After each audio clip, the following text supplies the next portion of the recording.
everyone, my name is Manor and welcome back to Page Turners, which is our diverse book club geared towards teens and young adults. Today we're going to be talking about the book This Is Why They Hate Us by Aaron Aceves. But before we get started, I'm going to be listing some content and trigger warnings for you right here.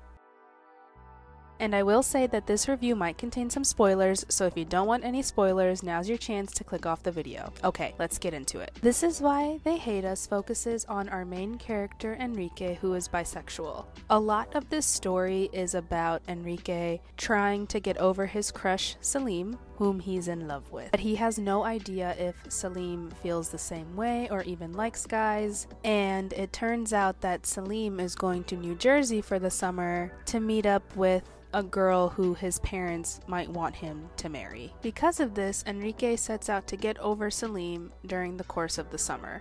And he doesn't have any experience with guys, which results in him hooking up with a few of his classmates from school to gain that experience. And I will say that some of these experiences are good and some of them are bad. Along with that, we get to see a lot of Enrique's inner monologue throughout the book, and the state of his mental health, which isn't too great. He struggles with being authentically himself with everybody in his life, and the only person he can really do that with is with his best friend Fabiola. He tends to overthink a lot and has a lot of intrusive thoughts, which have led him to thoughts of unaliving himself, to which he's gone to therapy for before. He does start it back up again, which is a good step on his part. Though his parents aren't very religious, they do hold a lot of traditional beliefs in life. But once Enrique tells his parents that he's bi, they're really supportive of him, and it's a huge weight off his shoulders.